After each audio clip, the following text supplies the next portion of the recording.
এই দেখুন বন্ধুরা, আমি চলে এসেছি বাগানে লেবু তুলতে।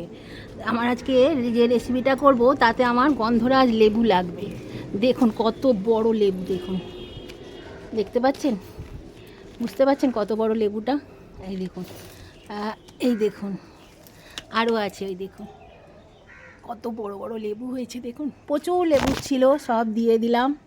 এই দেখুন এইখানে আছে দুটো ফাঁকে ঢুকে, এই যে, তো সবই বড় বড়। আমার এত বড় লাগবে না, আমার আছে তোলা দুটো বড়, একটা এরকম আর এরকম একটা ছোট পাকা, হলুদ হয়ে গেছে, অনেক দিন পেরেছি সেই জন্য হলুদ হয়ে গেছে, খাওয়া হয়নি। তো এই যে একটা ছোট আমি পেয়েছি, এইটা তুলি, এইটা আমি তুলে নিই ছোটোটা। এই দেখুন, তাও এটা বেশ বড়, এই দেখুন অনেক বড়। বাজারে এত বড় লেবু কত দাম জানেন? এর থেকে বড় এই যে আমি যেটা প্রথমেই দেখালাম, এই লেবুগুলো মানে 20 টাকা 25 টাকা করে পিস নেয় এক একটা লেবু। কত বড় লেবুগুলো, আর দারুণ গন্ধ বন্ধুরা, আপনারা তো জানেন, বলেছি এর আগেও অনেকবার। তো দেখুন লেবুটা আমার তো তোলা হয়ে গেল। তো যাই এবার দেখি কি রেসিপি বানাবো, সেটাই আপনাদের সঙ্গে শেয়ার করি, চলুন। আর কটা লেবু পাতা লাগবে, সেই লেবু পাতা তুলে নিই একটু ভালো দেখে, দেখি কোথায় আছে। এখন লেবু পাতাগুলো না সব বেশ একটু হলুদ হলুদ হয়ে গেছে, জানেন, ভালো নেই ঠিক মতন পাতা। দেখি কটা পাতা, এই একটা পেলাম। পাতা তো অনেক আছে, কিন্তু ভালো দেখতে লাগবে সেই রকম পাতা লাগবে না একটু। এই যে এখানে আছে দুটো পাতা, 2-4টে পাতা তুলতে হবে আর কি, লাগবে আমার এই রেসিপিটাতে।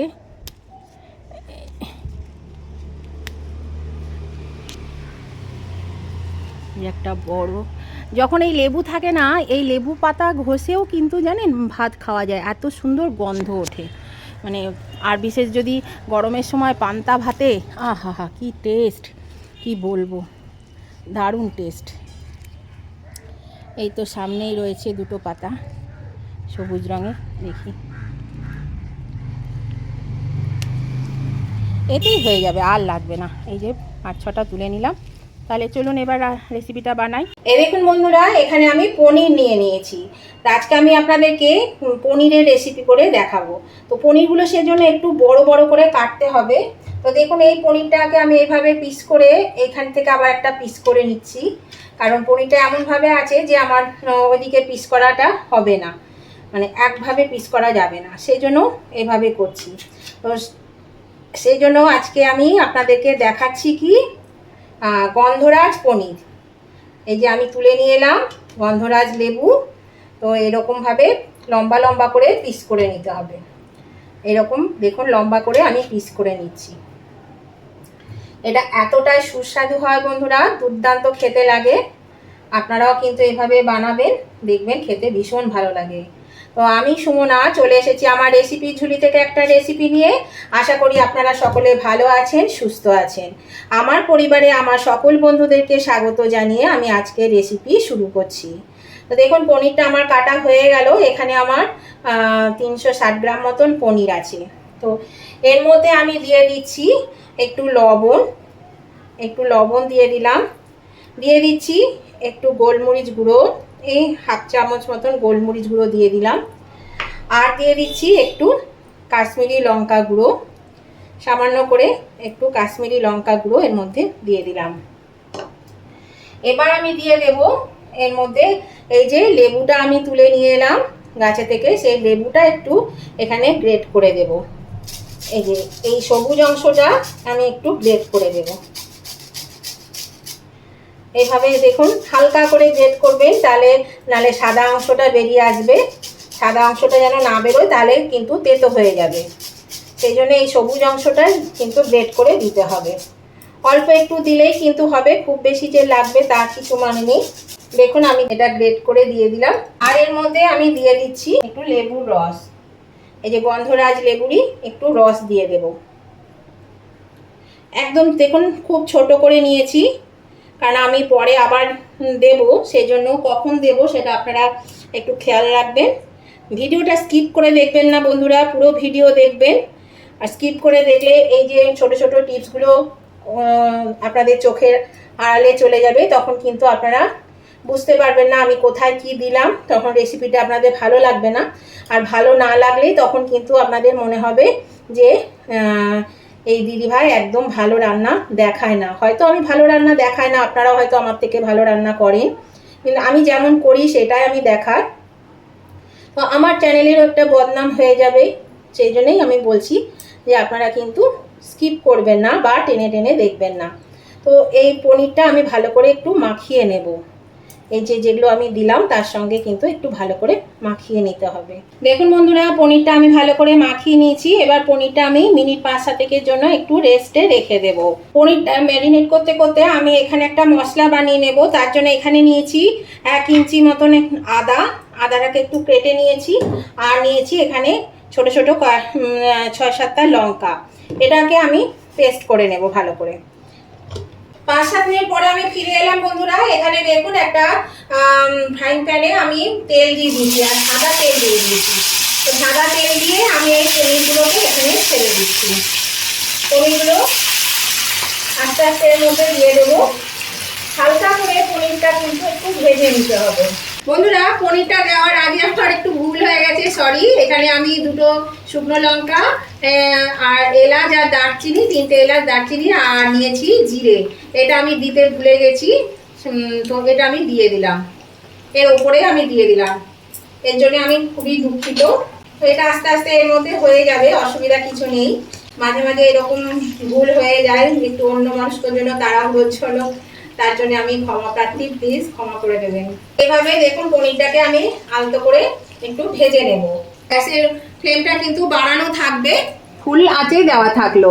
এবার আমি আস্তে আস্তে পনিরগুলো একটু উল্টে দেবো বন্ধুরা, তাহলে ওই পিঠটাও ভাজা হয়ে যাবে। আর পনির তো খুবই নরম জানেনই, সেই জন্য খুব আলতোভাবে কিন্তু পনিরটা নাড়তে হবে। এভাবে পনিরটাকে আমি আস্তে আস্তে উল্টে দিচ্ছি। নতুন বন্ধু যারা আমার চ্যানেলে প্রথম এসেছেন তাদের কাছে আমার অনুরোধ, যদি এখনো পর্যন্ত আমার চ্যানেলটা সাবস্ক্রাইব করে না থাকেন তাহলে অবশ্যই কিন্তু আমার চ্যানেলটা সাবস্ক্রাইব করে আমার পাশে থাকবে, আর পাশে থাকা বেলটা অবশ্যই ক্লিক করে দেবেন। তাহলে আমি যখনই আমার নতুন নতুন ভিডিও আপলোড করব সাথে সাথে নোটিফিকেশন আপনাদের মোবাইলে পৌঁছে যাবে, আর সবার আগে আপনারা আমার ভিডিও দেখতে পাবেন। ভয় বন্ধুদেরকেই বলছি, ভিডিওটা দেখতে দেখতে যদি এখনো লাইক দিতে ভুলে গিয়ে থাকেন বন্ধুরা, প্লিজ একটু লাইক বাটনটা প্রেস করে দেবেন। আপনাদের একটা লাইক আমাকে এগিয়ে নিয়ে যেতে অনেকটা সাহায্য করে। আর যদি ভালো লেগে থাকে আজকের এই গন্ধরাজ পনির যদি খুব ভালো লেগে থাকে, তাহলে অবশ্যই কিন্তু আপনাদের বন্ধু বান্ধব আত্মীয় স্বজন সকলেই যাতে পেয়ে যায়, তার জন্য প্রচুর পরিমাণে একটু শেয়ার করে দেবেন। এখানে আমি এবার দিয়ে দিচ্ছি ওই যে আদা আর লঙ্কা যে পেস্ট করে রাখলাম, সেই জলটা আমি দিয়ে দিলাম। আদা লঙ্কার পেস্টটা আমি দিয়ে দিলাম বন্ধুরা এর মধ্যে। আর দিয়ে দিচ্ছি এর মধ্যে স্বাদ অনুযায়ী একটু লবণ দিয়ে দিলাম, আর দিয়ে দিচ্ছি একটু কাশ্মীরি লঙ্কা গুঁড়ো। কালারটা বেশ সুন্দর আসবে সেই জন্য কাশ্মীরি লঙ্কা গুঁড়ো দিয়ে দিলাম। এবার আমি এটা দিয়ে আস্তে করে একটু নেড়ে চেড়ে দেবো, দিয়ে আমি এটা ফুটতে দেবো। পনিরগুলো যাতে ভেঙে না যায় বন্ধুরা, সেদিকে কিন্তু খেয়াল রাখতে হবে অবশ্যই। আজকের রেসিপিটা আপনাদের কেমন লাগলো বন্ধুরা সেটা জানাতে কমেন্ট করতে ভুলবেন না। আপনাদের মিষ্টি মিষ্টি কমেন্টগুলো যেমন পড়তেও ভালো লাগে, তেমনি একটা কমেন্ট আমাকে পরবর্তী রেসিপি বানাতে খুবই উৎসাহিত করে। এই যে থালাটার মধ্যে যে আমি পনিরটা ম্যারিনেট করে রেখেছিলাম, সেই থালাটা ধুয়ে একটু জলও আমি এর মধ্যে দিয়ে দিলাম। এবার এটা ফুটতে থাক, ততক্ষণে আমি আরেকটা মশলা করে নেব। এখানে আমি একটা মিক্সিং জার নিয়ে নিয়েছি। এখানে দেখুন আমি 2 টেবিল স্পুন মতো টক দই নিয়ে নিয়েছি। এই টক দইটা দিয়ে, আর এর সঙ্গে আমি নিয়েছি এখানে 6-7টা কাজু বাদাম, আর নিয়েছি 7-8টা আমন্ড বাদাম। এটা আমি পেস্ট করে নেব, একটা স্মুথ পেস্ট আমি এটা করে নেব। এই দেখুন বন্ধুরা, এবার আমি এর মধ্যে ওই কাজু আমন্ড দইয়ের পেস্টটাও আমি দিয়ে দিলাম, ভালো করে এর মধ্যে চেঁচে দিয়ে দিচ্ছি। এবার এটা একটু আলতো করে নেড়ে দেব, খুব আলতো হাতে নাড়তে হবে। এই গন্ধরাজ চিকেনটা বন্ধুরা ভীষণ সুস্বাদু হয়, আর মানে এটা আপনারা ভাত কেন, ফ্রাইড রাইস, পোলাও, লাচ্ছা পরোটা, লুচি পরোটা সবের সঙ্গে আপনারা খেতে পারবেন, দারুণভাবে জমে যাবে এটা খেতে। এভাবে আস্তে আস্তে আমি এটাকে একটু নাড়িয়ে দিচ্ছি, তাহলে পনিরগুলো কিন্তু ভেঙে যাওয়ার সম্ভাবনা থাকবে, সেই জন্য খুব আলতো হাতে এটা কাজটা করতে হবে। এই যে মিক্সি জারটা ধুয়ে আমি আবার জলটুকু আমি এর মধ্যে দিয়ে দিলাম। এদিকে দেখুন বন্ধুরা, এখানে আমি 1 চামচ আটা নিয়েছি। এখানে আপনারা আটার বদলে ময়দা বা বেসনও নিতে পারেন, তো আমি আটাই নিয়েছি। এটা আমি গুলে নেব। দেখুন বন্ধুরা, পনিরটা খুব সুন্দর ফুটছে। এই পর্যায়ে আমি দিয়ে দিচ্ছি স্বাদ অনুযায়ী একটু চিনি। চিনিটা তো মিষ্টির জন্য নয়, ব্যালেন্সের জন্য, খেতে খুবই ভালো লাগবে বলে। আর দিয়ে দিচ্ছি এখানে সামান্য একটু গোলমরিচ গুঁড়ো। যেহেতু গোলমরিচ আমার দেওয়া আছে, কাঁচা লঙ্কাও দেওয়া আছে, সেই জন্য আমি চামচের 4 ভাগের 1 ভাগ গোলমরিচ গুঁড়ো দিয়ে দিলাম। আর এই যে আটাটা আমি গুলে রাখলাম, দিয়ে দিলাম এই আটাটা। এখানে এই আটাটা আমি দিয়ে দিলাম। এবার আমি এটা ভালো করে একটু মিশিয়ে নেব। এর মধ্যে সামান্য একটু জল দিই, জলটা পুরো টেনে নিয়েছে, আটাটা ইয়ে হয়ে গেছে। দেখুন এর মধ্যে একটু বাটি ধোয়া জল দেবো। এই যে বাটিটা ধুয়ে একটু জল দিয়ে দিলাম এর মধ্যে। আর দিয়ে দিচ্ছি এই যে এখানে দেখুন একটা স্লাইস করে লেবু কেটে নিয়েছি গন্ধরাজ, সেই গন্ধরাজ লেবুটার একটুখানি আমি দিয়ে দিচ্ছি। এই রসটা আমি একটু দিয়ে দিলাম। যেহেতু গন্ধরাজ লেবু, সেই জন্য তো গন্ধরাজ লেবুর রসটা তো দিতেই হবে, গন্ধটা যাতে থাকে সেই জন্য। তো এবার আমি এটাকে ভালো করে একটু নাড়াচাড়া করে দেবো, যাতে সবের সঙ্গে এটা মিশে যায়। খুব সাবধানে কিন্তু নাড়াচাড়া করতে হবে। দেখুন বন্ধুরা, পনিরটা বেশ সুন্দর ফুটছে। আমি এর মধ্যে দিয়ে দিচ্ছি সামান্য একটু গরম মশলা গুঁড়ো, 1/2 চামচের এরকম। আর দিয়ে দিচ্ছি ঘি। একটু তো ঘি দিলে টেস্টটা খুব ভালো আসবে। এটা দিয়ে আমি একটু আলতোভাবে আবার নাড়িয়ে দেব। দেখুন আমার কিন্তু পনির একদম রেডি হয়ে গেছে, সম্পূর্ণভাবে রেডি হয়ে গেছে। এটা নেড়ে দিলাম ভালো করে। এবার আমি এখানে দিয়ে দেব, এই দেখুন 3টে গন্ধরাজ লেবুর পাতাকে একটু হাতে মুচড়ে দিচ্ছি, দিয়ে দিচ্ছি।